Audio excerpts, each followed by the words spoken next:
Sir, ഇതൊരു പഴയ കഥയാണ്. അന്വേഷിക്കരുത്. എന്ത് കഥ? ഈ കെട്ടിടത്തിന് 13 നിലകളുണ്ടായിരുന്നു. 15 വർഷം മുമ്പ് അവിടെ ഒരു വലിയ തീപിടുത്തം ഉണ്ടായി. ഇന്നും ആ ലിഫ്റ്റ് 13-ാം നിലയിലേക്ക് തനിയെ ഉയരും. പിന്നെ ഒരു തിരിച്ചുവരവ് ഉണ്ടാവില്ല. അർജുൻ 27 വയസ്സുള്ള ഒരു യുവാവായിരുന്നു. കൊച്ചിയിലെ ഒരു സ്വകാര്യ കമ്പനിയിൽ നൈറ്റ് ഷിഫ്റ്റ് ജോലി. അവൻ്റെ പുതിയ ജോലി സ്ഥലത്തിനടുത്തായി താമസിക്കാൻ കിട്ടിയത് ഒരു പഴയ ബഡ്ജറ്റ് ഹോട്ടലായിരുന്നു. ഹോട്ടലിൻ്റെ പേര് ഹോട്ടൽ മെരിഡിയൻ എന്നായിരുന്നു. പുറത്തുനിന്ന് നോക്കുമ്പോൾ വളരെയധികം സാധാരണമായി കാണപ്പെടുന്ന ഒരു പഴയ ഹോട്ടൽ. 12 നിലകളായിരുന്നു ആ ഒരു ഹോട്ടലിന് ഉണ്ടായിരുന്നത്.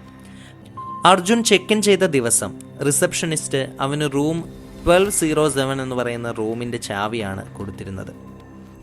12-ാം നിലയിലായിരുന്നു ഈ ഒരു ഫ്ലോറ് ഉണ്ടായിരുന്നത്. റൂമിൻ്റെ കീ കൊടുക്കുമ്പോൾ റിസപ്ഷനിസ്റ്റ് ഒരു കാര്യം മാത്രം പ്രത്യേകം അർജുനോട് പറഞ്ഞിട്ടുണ്ടായിരുന്നു.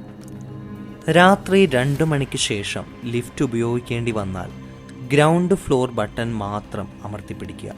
അർജുൻ ചിരിച്ചു. അതെന്തിനാ അങ്ങനെ ചെയ്യുന്നത്? റിസപ്ഷനിസ്റ്റ് ഒന്നും തന്നെ അവനോട് പറഞ്ഞിട്ടുണ്ടായിരുന്നില്ല. വെറുതെ പറഞ്ഞേ ഉള്ളൂ, പഴയൊരു ലിഫ്റ്റാണ്, അത്രമാത്രം. അർജുൻ അതിനെക്കുറിച്ച് കൂടുതലൊന്നും ചിന്തിക്കുകയോ അതിനെ വലിയ സീരിയസ് ആയി എടുക്കുകയോ ചെയ്തിട്ടുണ്ടായിരുന്നില്ല.